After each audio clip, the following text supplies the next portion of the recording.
The Democratic Party sees itself as a party of the working class. To the extent it has any shared self-identity at all, it is that. But the Democratic Party is no longer the party of the working class. It doesn't matter if you define the working class by income, by education, or both. Democrats have been losing ground among these voters for years now. In 2024, Donald Trump won both voters making less than $50,000 a year, and he won voters without a college degree. And the way Trump won these voters wasn't just to rack up a giant majority among the white working class. First in 2020, and then even more so in 2024, Trump made huge gains among working class Hispanic voters, significant gains among black voters. Republicans are building the multiracial working class coalition the Democrats imagine themselves as speaking for. There are two theories of how Democrats lost the working class and what it might take to win them back. One theory says the Democrats were once economic populists and they just need to be that again. The people of America have no quarrel with business. They insist only that the power of concentrated wealth shall not be abused. They need to rediscover that old-time New Deal religion. The other theory says that the working class knows perfectly well the Republicans cut taxes for the rich and Democrats expand healthcare for the poor. But the working class feels unrepresented by Democrats in a broader way, left behind and looked down upon by a party that's moved sharply left on culture, on climate, on guns, on immigration. A party that doesn't talk like them and doesn't like the way they talk. Jared Abbott is a director of the Center for Working Class Politics. His group has done a huge amount of polling and research on what working class voters believe and what they want to see in their politicians. Among their findings is what they call the Democratic penalty, which is a force that should scare the hell out of Democrats. So I asked him on the show to describe what he's found and what it would take for Democrats to once again be the party of the working class. As always, my email, EzraKleinShow@nytimes.com. Jared Abbott, welcome to the show. Thanks, appreciate the invitation. So I want to begin in a recent study you all did where you found something you called the Democratic penalty. Mm-hmm. What was the Democratic penalty and how did you find it? So, we were sort of interested in this idea that Sherrod Brown couldn't win in Ohio, right? It's like, oh my God, if we're economic populists and the greatest economic populist holding on in a red state couldn't continue holding on, what's going on there? And so we thought, and we had good reason to think that that was probably a brand identity problem. And we just kind of wanted to look at that in a more, slightly more scientific way. So what we did was we had these hypothetical candidates that we gave to Rust Belt voters in this survey, and they were all economic populists. And we had some of the candidates be Democrats, say this is a Democratic candidate, and some say that they were independents. And the exact same candidates that had an I versus a D did 10 points better in Michigan, did 15 points better in Ohio. And interestingly, in Pennsylvania, we didn't see much of a Democratic penalty, and that's something that we're kind of trying to think more about. But in the other three states, Ohio, Michigan, and Wisconsin, we see these massive penalties, just because of the D next to their name. And so we were just trying to quantify how bad actually is it just to have the albatross of the D around your neck. And it's pretty bad, especially in those working class heavy Rust Belt states.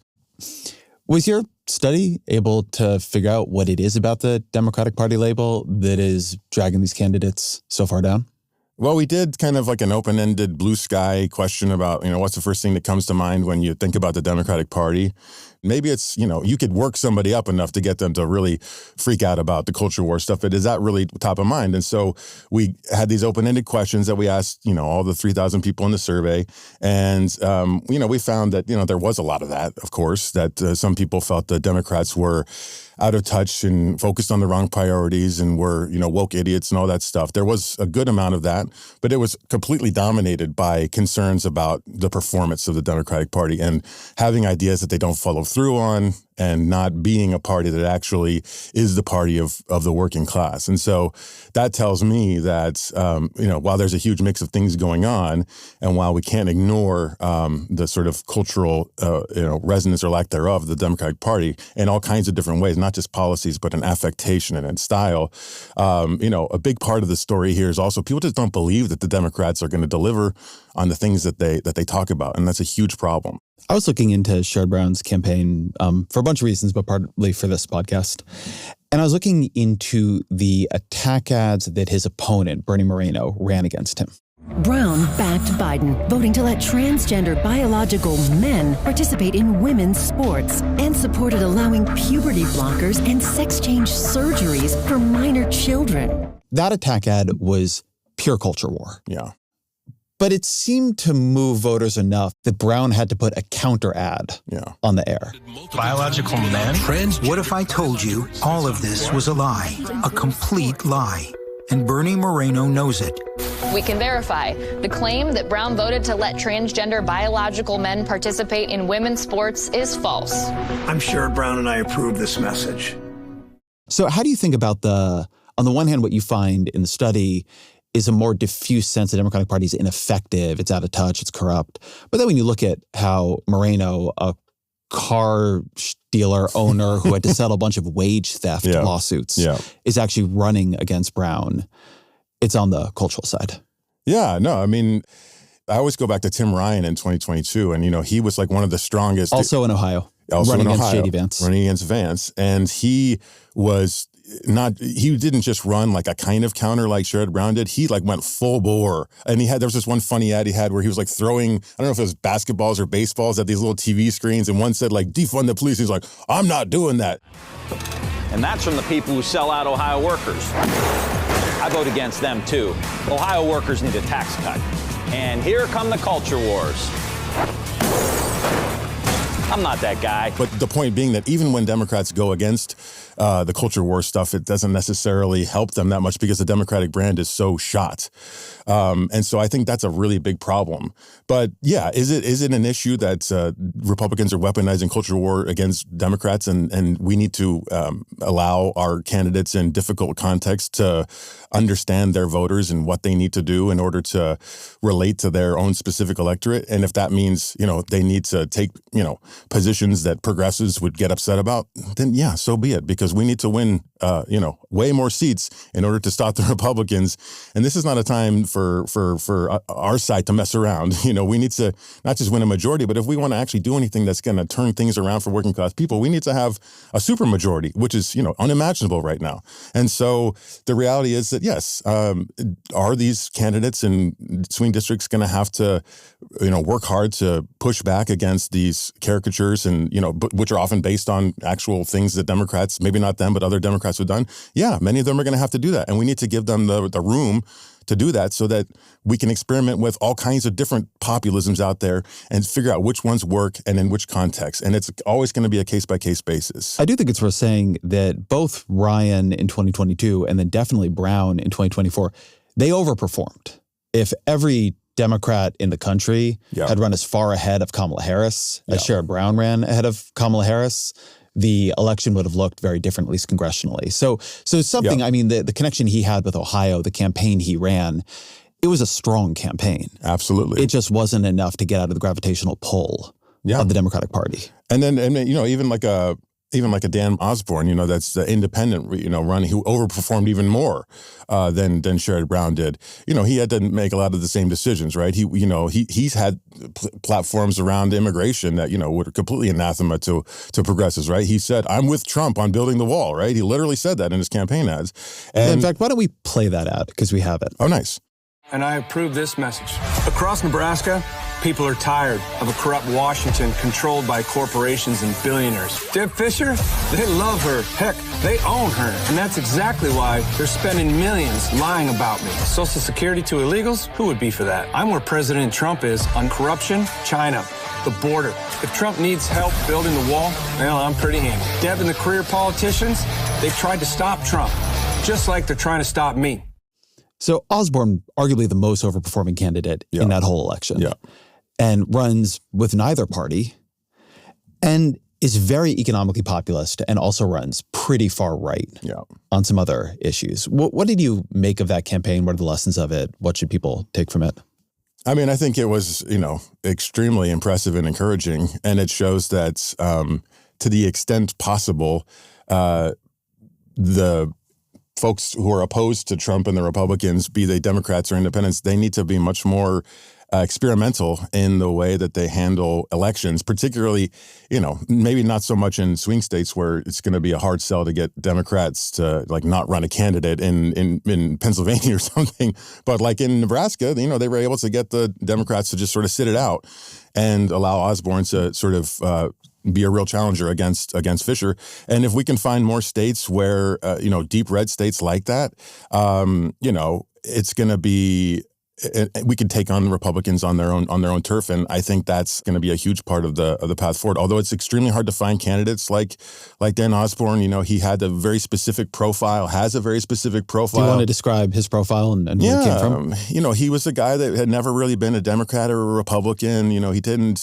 He was sort of a mechanic, and he had been a union leader and had taken out his fellow Kellogg workers on strike a few years before he ran for office. And he's just this sort of very humble, plain-spoken guy who's just really compelling as a tribune of the sort of, he embodies all of the economic populist and working class ideas that he's putting forth. And that's not an easy combination of features. So, but I think it's not unreasonable. And we're seeing a new crop of folks, Democrats mainly, like Nathan Sage in Iowa and Graham Plattner in Maine, and that are all kind of in the similar kind of space of, strong economic populists who are completely focused on cost of living and on sort of the need to center working class issues and call out, economic elites for screwing us over for decades. And they're also taking pragmatic positions to greater or lesser degrees on issues where, their particular electorates are not with progressives. And, we need to allow them to do that experimentation, or we're not going to be competitive at all nationally. And that's obviously not just a problem for Democrats, but that's a problem for the future of our democracy. So when you look at that Osborn ad, he doesn't just move right on policies. He actually aligns himself with Trump. Yeah. And one just reality in a lot of the places that Democrats want to win is that Trump is popular in those places. Politically, if you're just being strategic, does it change how you should talk about Donald Trump? Do they need to be in a different place than most Democrats are on him? Yeah, I mean, if I were on that campaign, I would have probably thought that was a smart thing to do, right? Because it's kind of an inoculation. Like it's part of the Democratic penalty issue, right? Is that to the extent that you're really just vilifying Trump all the time, then you're kind of signaling you're a Democrat, right? And so they were trying to inoculate Osborn against those attacks because Trump is overwhelmingly popular among the people they're trying to get to vote for Osborn. Is that going to change now that Trump's in office and all the stuff he's done is pushing our democracy to the brink and is, historically a frightening period that we're now living in?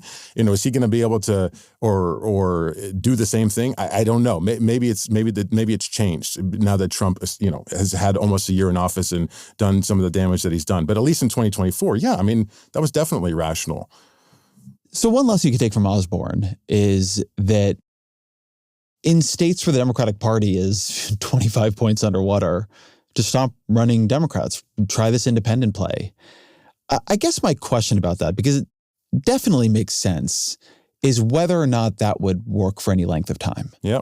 Because if it began to work, but then they're voting in a more democratically aligned way once they're in office, does it just begin to be seen as a scam, right? It's maybe something you can do in one or two places, but ultimately you need to figure out a way to rehabilitate the Democratic Party's brand. Yeah.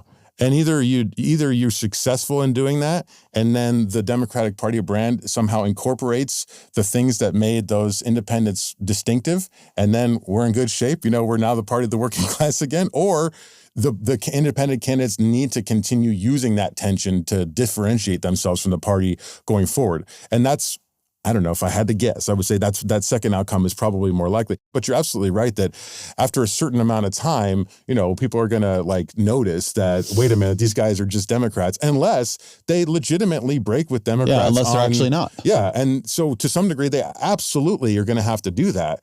And the strategy for doing that we as sort of like economic populists in my camp would want to see is breaking with Democrats when it comes to, not standing up for workers. But that's not the only way in which they're going to do it, obviously. Is there a case for just a worker-oriented third party? People always want to do a third party presidentially, which is very, very hard to do. Yeah.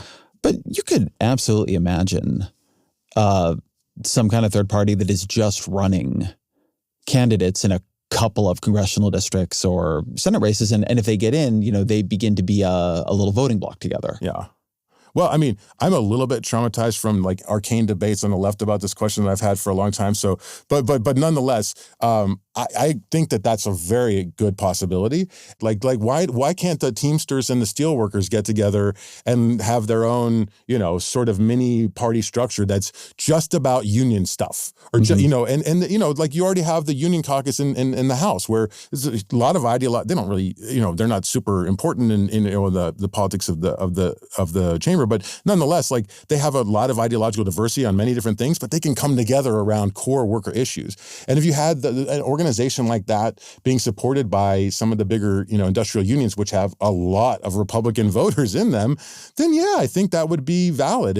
But I think we need some test cases first, right? You need to show that an Osborn can actually win, and you need to show that you can do something like this in more places. And then once you do, I think it would make a lot of sense for those folks to try to do something like that, to like not just have independent candidates, but build an independent organization. I just think it's something that should emerge organically rather than, I don't see what benefit we get from just sort of saying we're doing this now and like let's hope people flock to our banner. I think it goes in the other direction. I want to get at the broader question behind this conversation. Democrats have been losing working class voters steadily for some number of years now. Yeah. It's been a decline, and now you see Republicans winning among both non-college and lower income voters. Yeah. It didn't used to be like that. Mm-mm. This is a change. This gets called class de-alignment. Not my favorite term. It's very catchy. Very catchy. But talk me through class de-alignment. What is it? What's the story behind it? The basic story is that, the Democrats on surveys, in the 60s, 70s, and 80s, the vast majority of working class people and Americans in general said the Democratic Party, what they think of when the Democratic Party is that's the party of working people, right? And by the, 90s, 2000s, that was no longer the case. And, my version of the story anyway, is that Democrats started to move away from their focus on working class issues in the 1970s and 80s with, this sort of onset of deregulation, and then eventually leading into the Clinton years when, he signs NAFTA, which has devastating effects on communities, leading to, not just job loss, but community devastation. And the Democrats, there's a great paper called Compensate the Losers that sort of gets into this. And that's basically what they said is, you guys got screwed, okay, but, we're going to do different kinds of redistribution that's going to make you whole again. We're not going to necessarily get you good jobs again. We're not going to necessarily give you the social status that you used to have when you had high-paying jobs that you felt good about and that were meaningful in your community.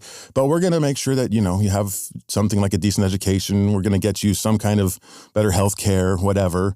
And that wasn't enough. It was not nearly enough to stem the tide of stagnating wages and stagnating quality of life. And so working class people generally, many of them started to feel betrayed by the Democratic Party. And, it was in fits and starts, but then in 2016, the floodgates opened. And, obviously that was related to Trump. And, he was like cribbing speeches from Richard Trumka, the president of the AFL-CIO in 2016, and so if you listen to those speeches, then of course you're going to hear all the crazy stuff, the xenophobic stuff and all the hate, but you're also going to hear a lot of stuff that, any like union organizer would probably find to be like right on in terms of the way that both parties have just completely ignored working people. And, that really touched a chord. And it set off de-alignment to a much greater extent in 2016, starting with primarily white working class folks, but then, it moved toward the Latinos and some black men in 2020, and then to a much greater extent, like half of Latinos roughly voted for Trump in 2024 and a quarter of African-American men. So now this is a, multiracial movement away from the Democratic multiracial working class coalition. Exactly. I mean, the thing Democrats wanted to build. The hugely ironic aspect of this, right, is that the Republicans now have that multiracial working class coalition that the Democrats promised, was their permanent majority. So I want to push on a couple pieces of this story that I always think are complicated. So politics is always a choice, right? Democrats didn't just lose working class voters. They went somewhere, right? Sure. They went to Republicans. This whole period, Democrats are still the party that wants to raise taxes on rich people. Republicans still the party that wants to cut them. Democrats are still the party trying to create universal health care and under Obama get a hell of a lot closer than we've ever been before. Republicans still the party trying to repeal that, trying to cut Medicaid, which they just did in the big, beautiful bill. Republicans are voting for these trade bills, right? George W. Bush is very pro-free trade. Republicans have proposed a lot of these bills. Republicans vote for NAFTA in the House and Senate in very, very high numbers. There is this story that I hear. The Democrats abandoned all of these economic policies. Biden is, I think, probably the most left president on economics of my lifetime. Yeah. More aggressive on antitrust than, any other president since I was born, on labor issues, on everything. Yeah. It is hard for me to tell the story where working class voters are deciding on economic issues. They want a more populist pro-worker party, and the party supporting unions, trying to tax rich people, trying to expand healthcare benefits, trying to protect Social Security, trying to protect Medicare, right? All the things we know is hemorrhaging them year after year to the party doing the reverse on all those things. How do you make that add up? Yeah, I mean, there's a couple things. I mean, one is the nature of our two-party system, and if you're really pissed off with the party you've been voting for a long time, I guess you could vote for Jill Stein or whatever, the libertarians, but, the vast majority of people are just going to go to the other side. And, if they were in a parliamentary system or a multi-party system, maybe that, they would go somewhere else. But in this case, a protest vote against the Democrats is a vote for Republicans.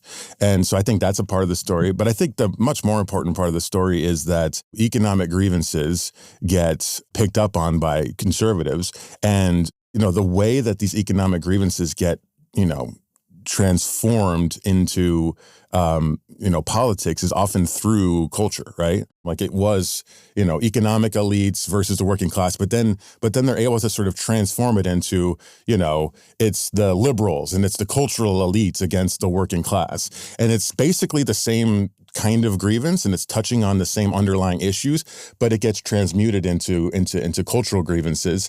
And that's very much facilitated by the Democratic Party by, not doing very much to try to actually relate to and be, culturally competent in the way that they talk and think about working class people.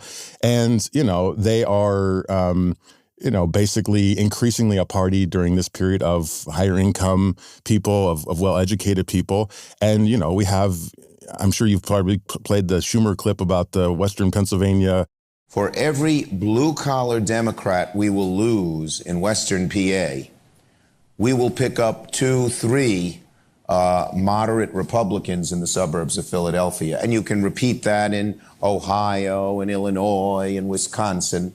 Like that kind of stuff adds up. And, Clinton saying the basket of deplorables, of course, the context was like more complicated, whatever, but that was the soundbite, and she said it. And all the major media institutions and academic institutions of the country used to be kind of nonpartisan. There's a great book by Grossman and Hopkins about this, about the diploma divide and sort of showing the ways in which media and culture, came to be completely dominated by progressives.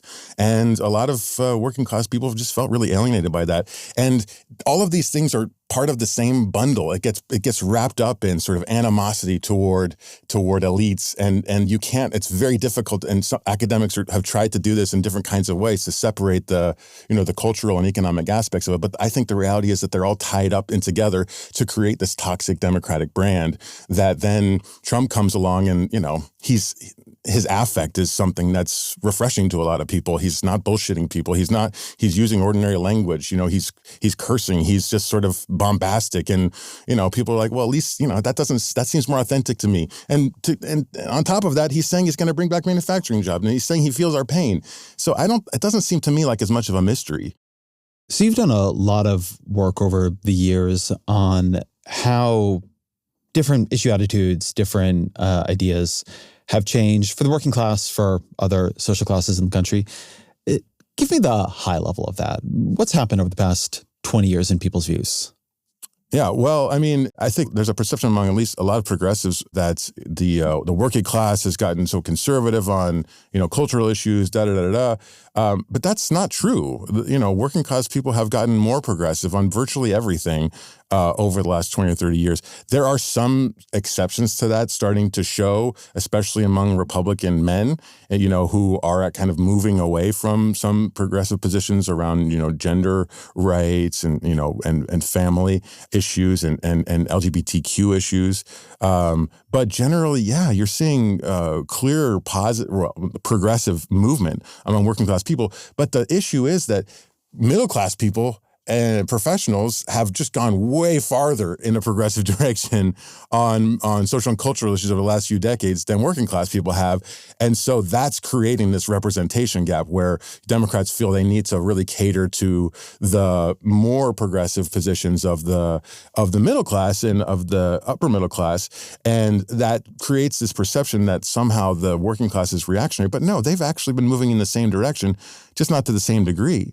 And when it comes to economic issues, here's actually a coalitional story that's really positive, potentially for Democrats, right? Which is that working class people are quite progressive on many, many, many economic issues, particularly, like I said, the so-called pre-distributive issues around things like union rights. Can you describe this pre-distributive, redistributive divide here for a minute? Absolutely. So, pre-distribution is things that sort of affect your bargaining power or your, sort of your place in the labor market.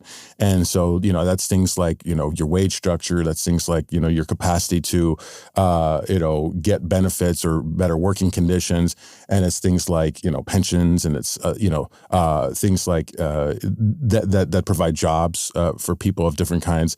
And then redistribution is like, okay, well, after the labor market process has occurred, we're going to take some money from those that are, doing really well, and we're going to give it to other people in the form of healthcare benefits or in the form of education or in the form of, welfare or social insurance. So a $15 minimum wage is pre-distributive. Absolutely. A earned income tax credit would be redistributive. Exactly.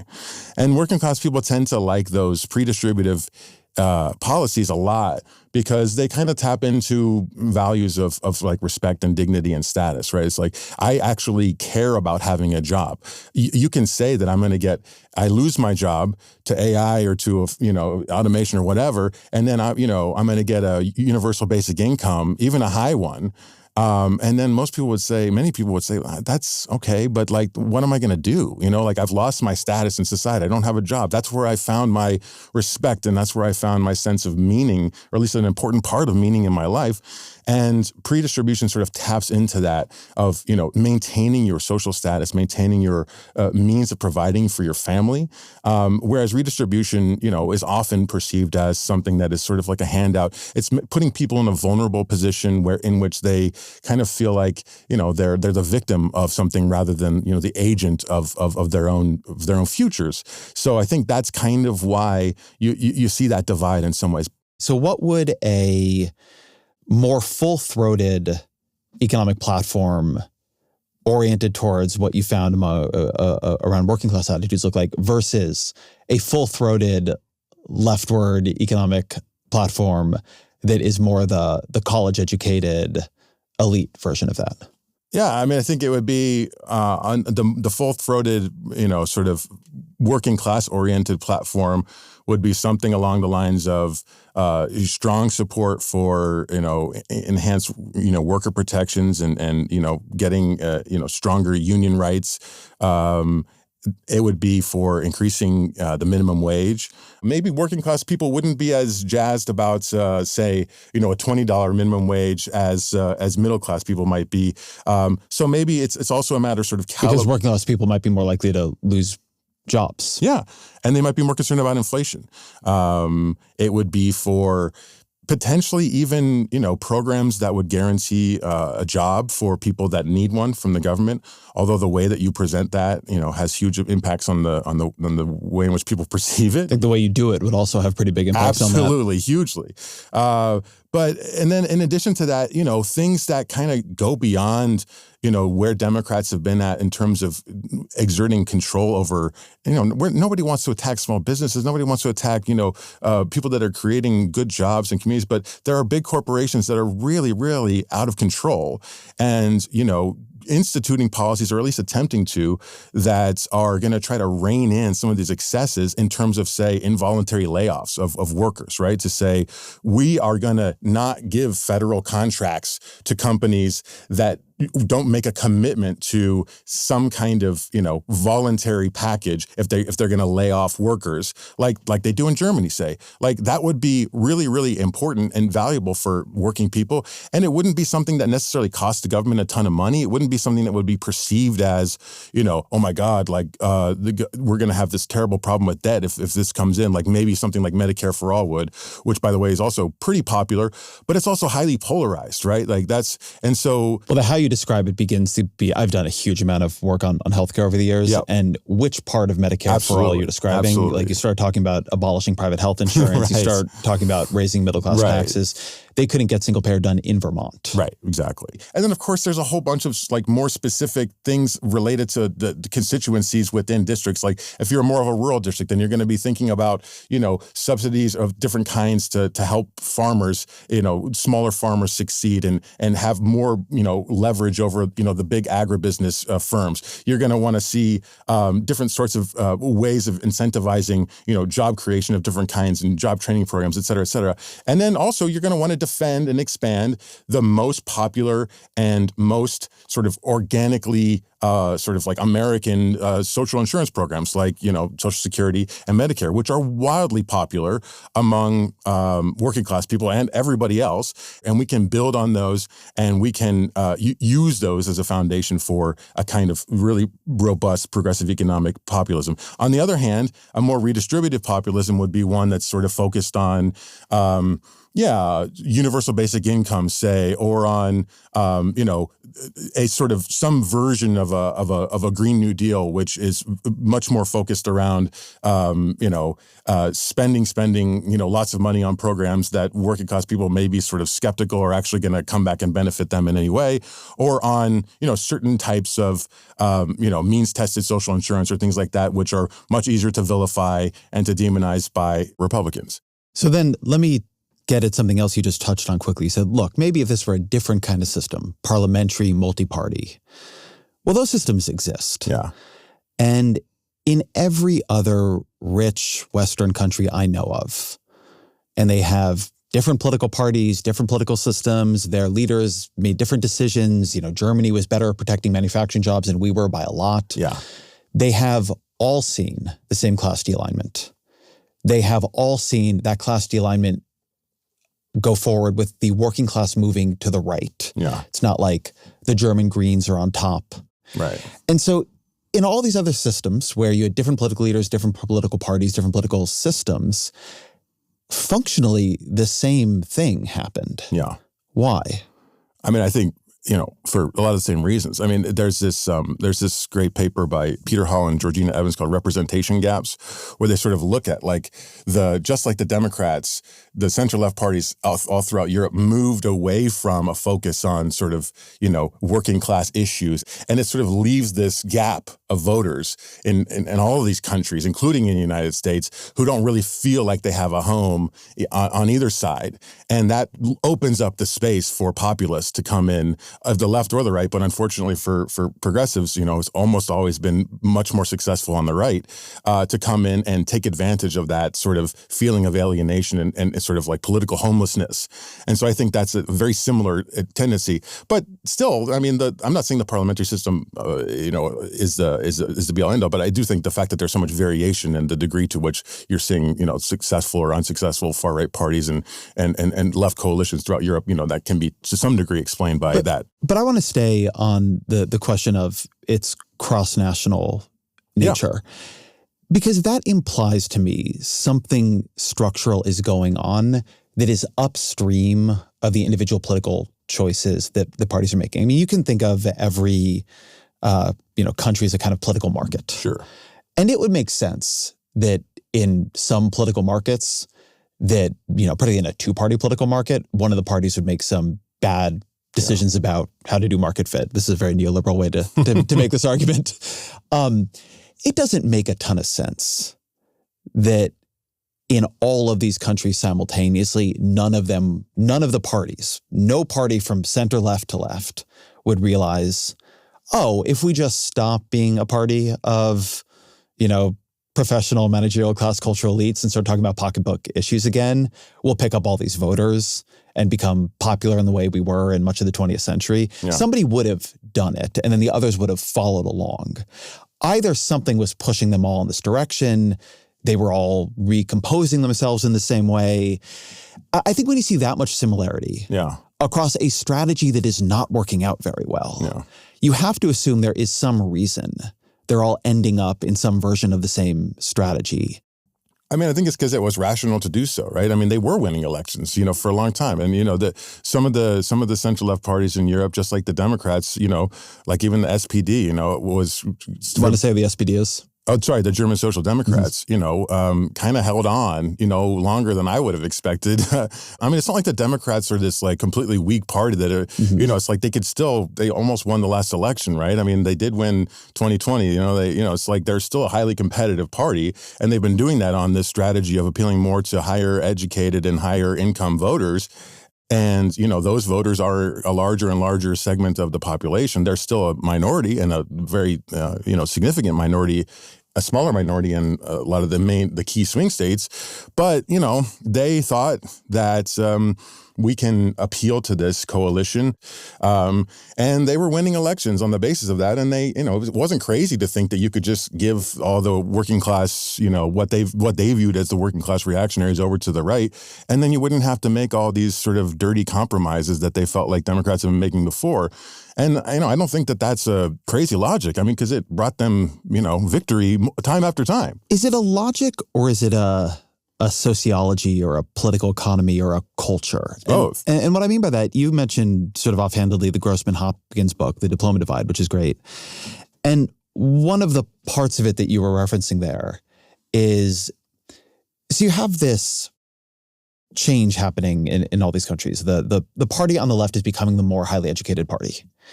And at the same time, more highly educated people are in control of the media organizations, right? They're running banks, right? They're running nonprofits. And so you have a more unified elite culture. Yeah.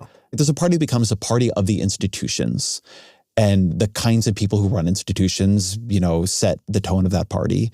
And slowly the right-wing parties and part of the populist right parties, which are in most cases now eating the right-wing parties, become the anti-institutional party. Oh, absolutely. And these are compounding factors, I would say, and a shockingly small percentage of candidates have a working class background of any kind. And so, and those things reinforce each other. And, the perception of the party as being elite and out of touch is reinforced by both of those things simultaneously compounding upon each other. There's also this question of affect.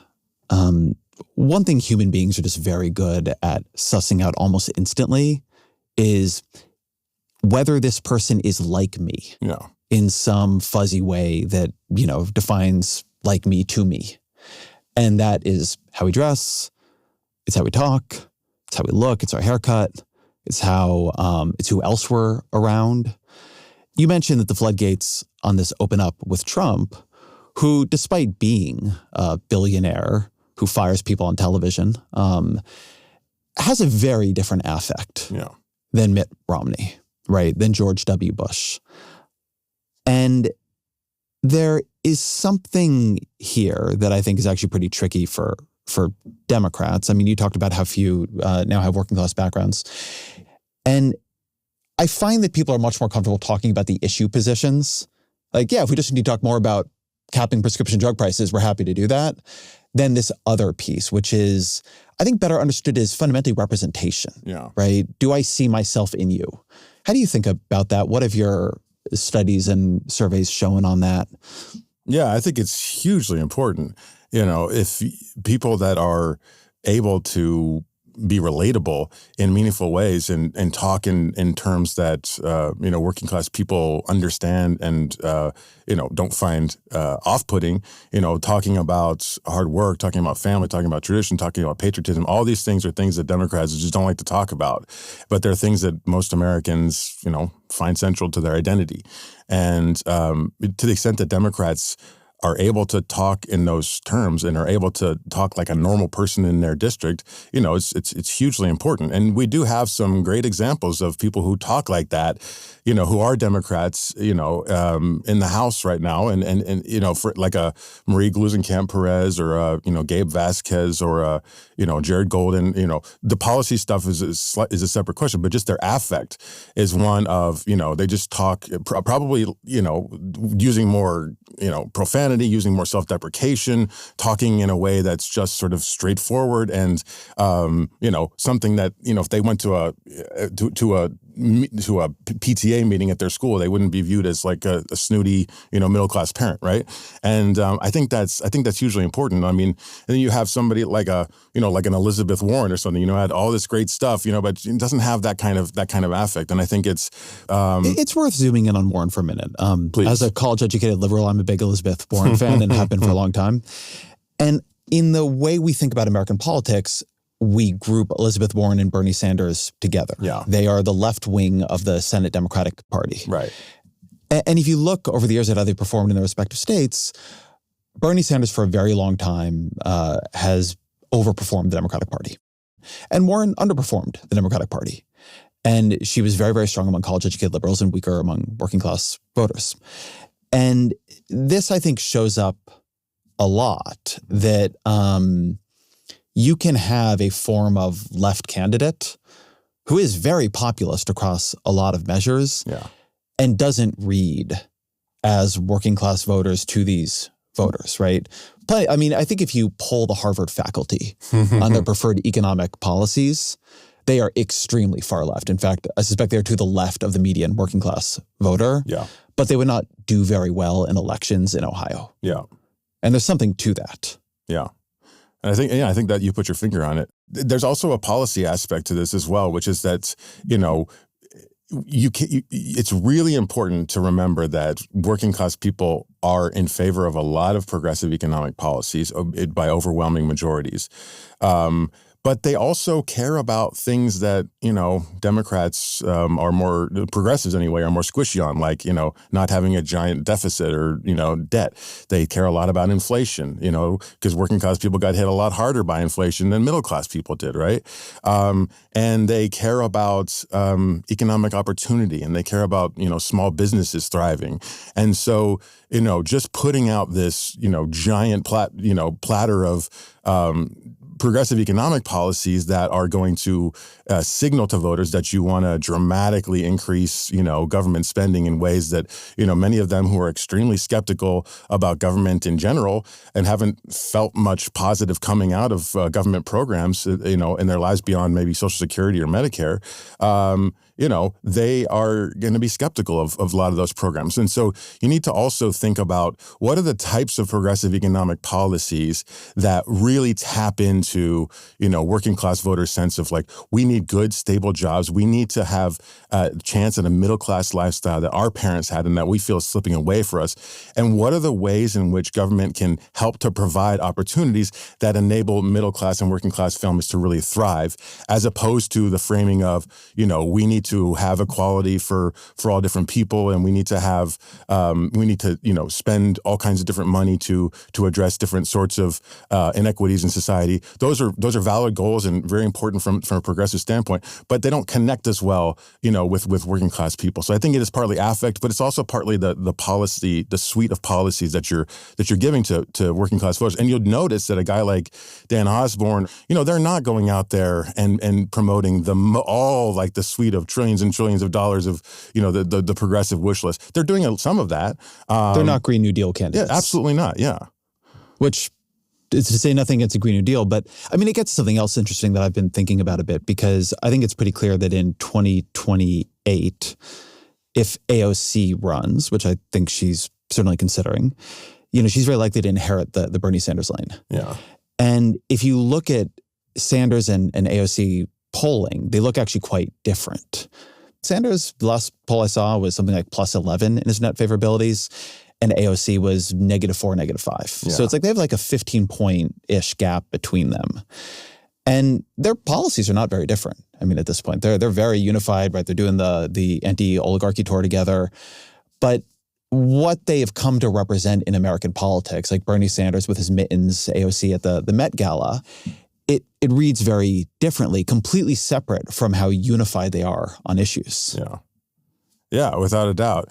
Although, she does have a, majority, I don't know exactly, but she has a huge amount of working class people in her own district. So we shouldn't understate the degree. I think these things overlap with an urban-rural divide. Yeah, absolutely. That I think is really important. And I think Sanders comes from he does come from a state that is heavily rural. Yeah. And he codes around that. And he's like a old cranky white guy, but right? These things all overlap on each other in weird ways. But I think it's also kind of interesting that Bernie has this positive perception among a lot of working class people, which, again, we shouldn't overstate, because, he's taken a lot of positions that are very unpopular among, a lot of people who are Republicans or independents. But that said, I think it's always kind of interesting that he talks so much. I think he kind of has this popularity despite the fact that he's such a wonk, like he talks, he's always talking about like these specific numbers, and he's talking about like, facts and figures and stuff. He doesn't do any of the stuff that I would say would make a lot of sense. He's talking about anecdotes and like just really trying to relate to people on an emotional level. He's very much like a machine, and yet he's very popular just because he's very authentic, and I think that's something that's really hard to capture.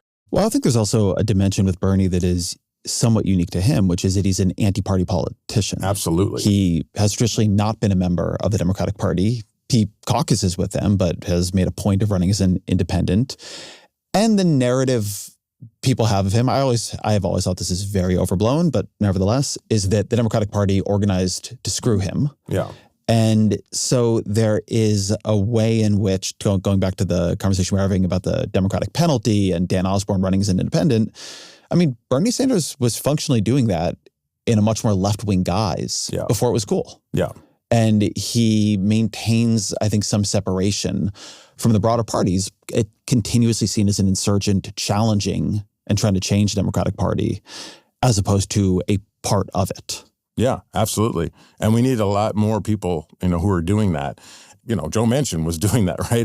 There's no reason why you couldn't have a progressive version of that, like within the Democratic Party, right? You don't have to be a blue dog and also say, I'm running as a Democrat, and also like, I'm very upset with what the Democratic Party has become and what they've represented. And so, we need more people like that are out there sort of tapping into this, populist anger, and anger not just at economic elites, but also at both parties. And I think you can do that, as a Democrat to some degree, because we have all these examples of people doing it and connecting effectively with people in their districts. And I think we need to see a lot more of that if we're going to do anything to address the Democratic penalty in a lot of these competitive districts. There are a lot of ways of running against the Democratic Party. And I think people only imagine that the Democratic Party, the choices are traveling along a line from Democratic Socialist to Joe Manchin. Right. Or farther than Joe Manchin. Right. There's only moderating, there's moving left and there's moving right. Right. So first, there's no one line. There's a left-right line on economics, on cultural issues, on the system itself. Yeah.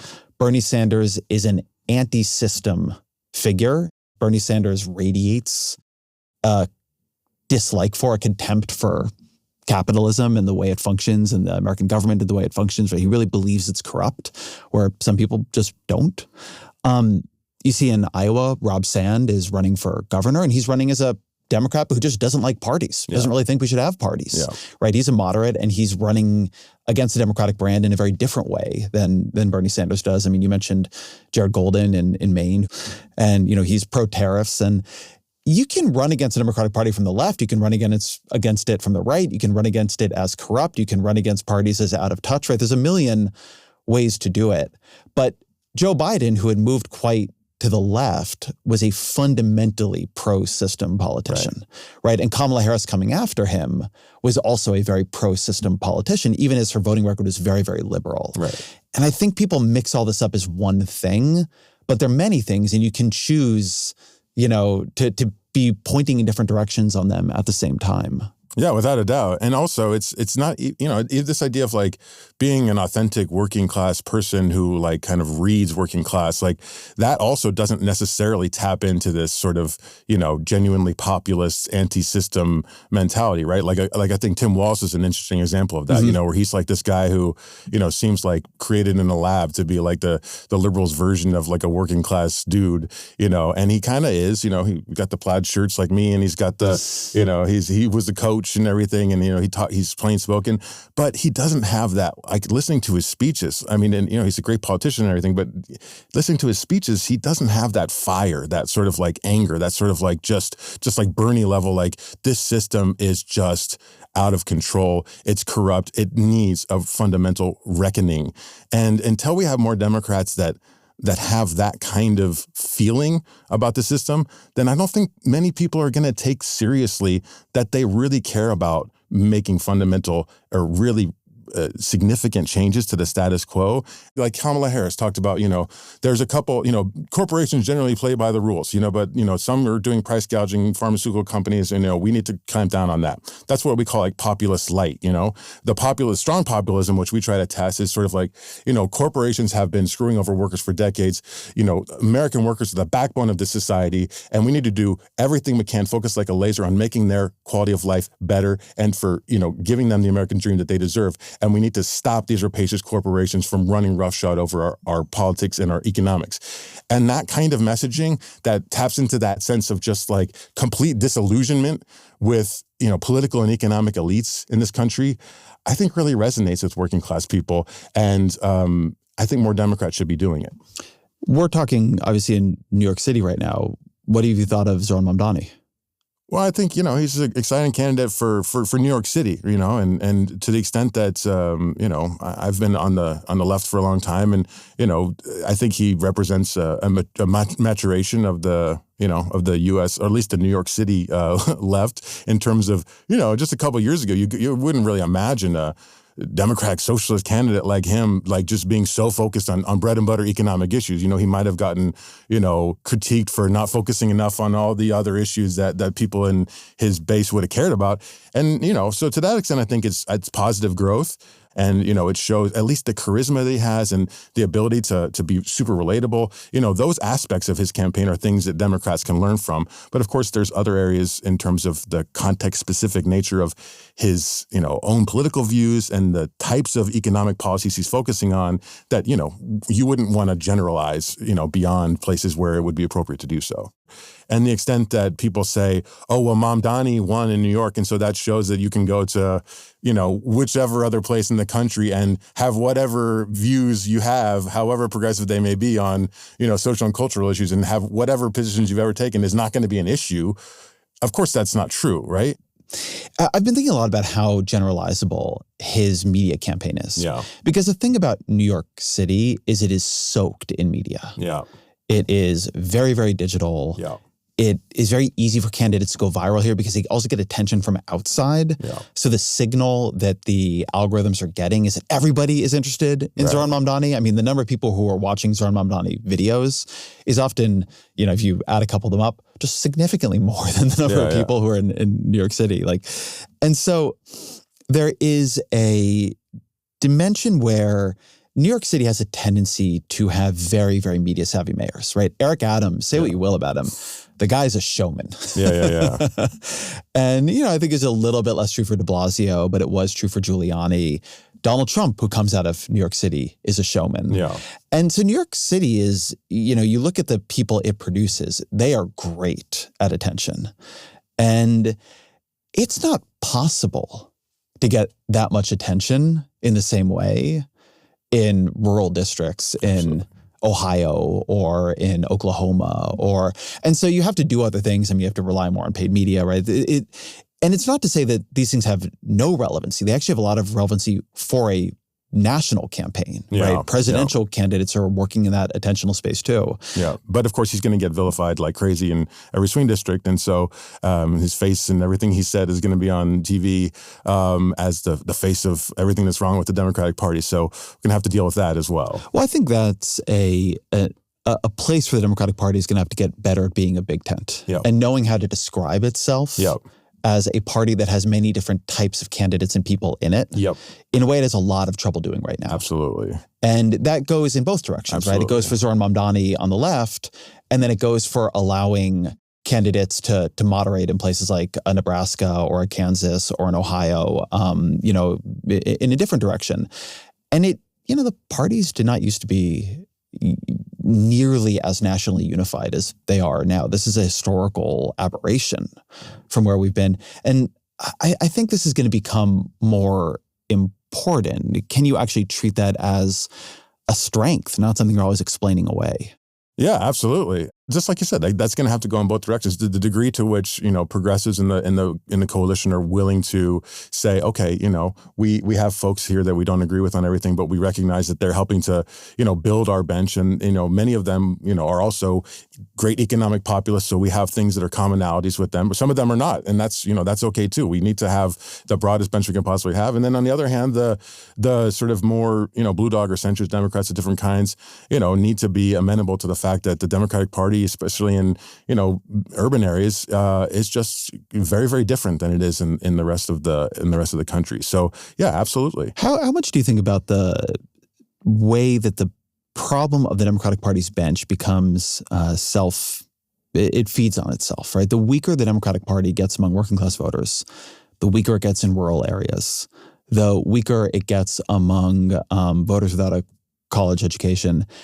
It just becomes harder for the Democratic Party to find candidates in those groups because there are just fewer of them. And they're more unusual when you do find them.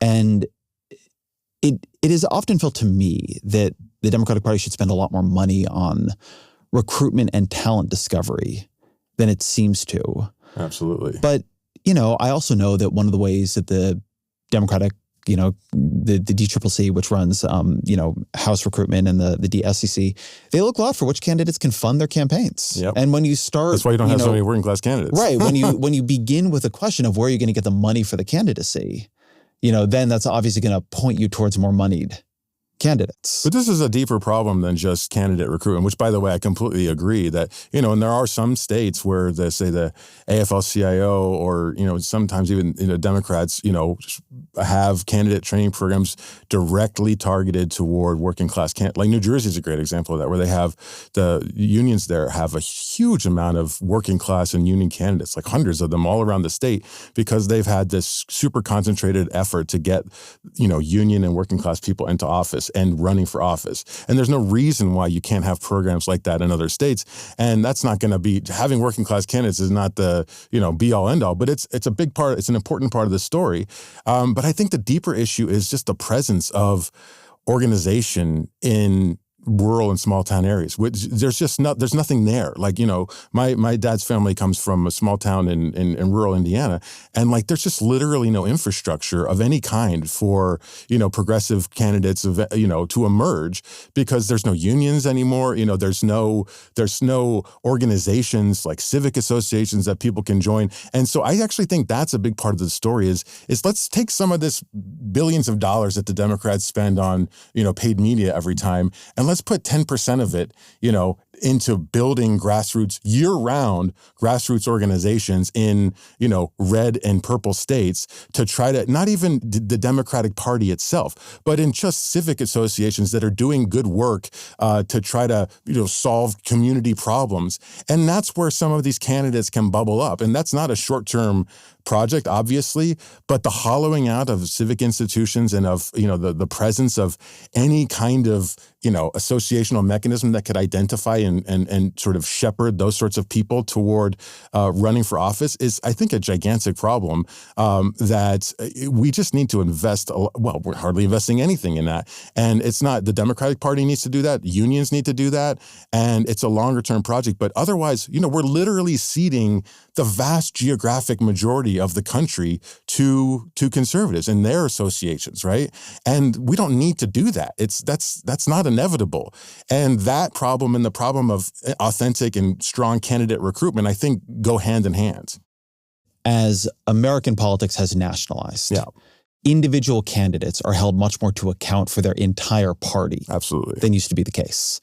So you're running as a Democrat, you're running as a Republican. In 1994, it was easier to run as a very different kind of Democrat or a very different kind of Republican than now, where people say, yeah, I know you, Sherrod Brown. I've known you forever, but I know what the Democratic Party is too. Yeah. And you vote for Chuck Schumer as majority leader, right? Or the flip, right? You might run a moderate Larry Hogan in Maryland, who was, governor of Maryland and a popular politician there, but he loses because people know that if he goes to the Senate as a Republican, he will vote for John Thune, and that will empower the Republican Party. People are making a very, very rational calculation there. The D or R next to somebody's name, particularly if we're talking about the House or Senate, is more important than their name by a lot. Yeah. But getting the parties to a point where people feel represented by them, right? Lowering for the Democrats that Democratic penalty in Rust Belt states is really, really, really important. Yeah. Because people are weighing the party so heavily in their voting decisions now, the party itself is a brand they kind of like in the places where you actually need to win. Yeah, yeah. Well, I mean, one question I think is an open one that I don't really have a great answer to is, what is the most effective means of changing that brand? Because it's certainly not going to come from, the party leaders, saying different stuff because, nobody really listens to them anyway. I think it's going to come through these politicians, on the ground trying to, district by district, tell a different story about the Democratic Party until we can find a point at which, more working class people in a more diverse array of contexts are willing to take Democrats seriously. And that means that Democrats need to start winning seats in some of these, much more difficult contexts. And they need to start learning how to be more effective at messaging. Is it moderating? Well, sometimes, but it's also sometimes just like taking a progressive position, but, talking about it in a way that's resonant with people. So it's like, okay, well, we want to have a reasonable position on immigration. It doesn't mean we need to, go to Trump land on this and be, dehumanizing and treat immigrants with like disdain and all the things that they're doing. But it means we need to say, people that are playing by the rules, that have been here in the United States and contributing to our economy, they're a meaningful part of our society. And, if they're not criminals, they should, have a pathway to citizenship. That's a viewpoint that the vast majority of Americans agree with. And it's not a conservative position, it's a progressive position. And so, is that moderation? Well, I mean, maybe compared to, open borders or something, but it's still a robustly progressive position. And I think there's a lot of things like that Democrats could do, that would both be amenable to people in their coalition that they need to keep on board, and also, enable them to message more effectively among people that are very skeptical of Democrats currently. I think people have gotten way too pessimistic about changing party reputations. Okay. We have watched it happen over and over and over again in the past couple of decades. Bill Clinton substantially changed the reputation, whether you think that was for better or for worse, of the Democratic Party. Donald Trump substantially changed the reputation of the Republican Party, changed who votes for it. Barack Obama changed the Democratic Party in his era, at least. But what's the common denominator in all those cases? Party leadership. Right. But it's not going to come from the current party leadership. So that's what I was about to say. So I think a thing that is a bit distinctive about the Democratic Party in the past couple of years is, I think in a strange way, it's been leaderless. Absolutely. I think that Biden ran as a consensus candidate in a very strange year, the pandemic year. And he was just sort of, everybody could agree on him in the Democratic Party. And he built this big coalition with the Bernie side of the party, and he was a very coalitional candidate in a way that really decided not to try to reshape what the Democratic Party was. He was trying to bring all the factions in and keep them on board. And by then, he was already very weakened as a communicator and party leader. Right. And then 2024 is such a strange year with him dropping out and then the nomination being passed to Kamala Harris with no primary at all. There's no time for a party leader to exert control over what the story of the Democratic Party is, where it is going left, where it's going right, where it's just changing its position. And so you've had the Democratic Party, I would say, even as it has been very ambitious on policy, it has been in a state of communicative drift at the national level since 2016. And so then what the next party leader does in 2028 is going to really matter. And what kind of leader the Democrats pick. Is it somebody who is understood as trying to change the party, somebody understood as representing its current mainstream? That will really decide what the future of that looks like, at least in the immediate term. Yeah, but that's probably going to depend to some degree on the test cases from 2026, right? So it's partly why, it's really important to sort of get a lot of these folks out there that are, I think the more promising candidates to provide these models that we could try to push for, in 2028. I don't want to speculate about 2028. I have no idea, but, it's somebody like these candidates that we're talking about, who are from a Rust Belt state or from a more of a red state and, that have this very, very kind of relatable attitude and who are really driving home economic populism and have sort of attitudes that are, out of step with like the way Democrats would traditionally talk. Like that's the kind of candidate that we need. Whether or not we'll get one, who knows? I think that's a good place to end. Always a final question. What are 3 books you'd recommend to the audience?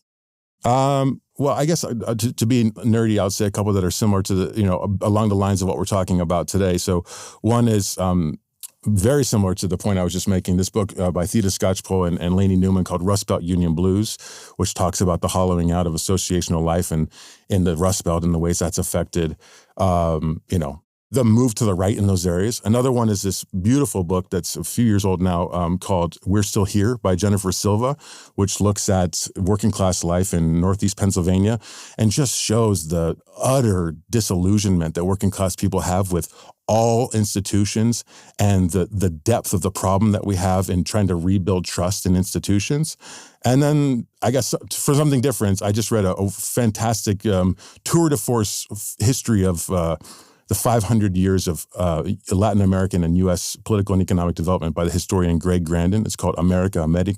Highly recommended if you want to get a sense of the ways in which Latin America actually shaped the United States in surprising respects. Jared Abbott, thank you very much. Thank you, Ezra. I appreciate it.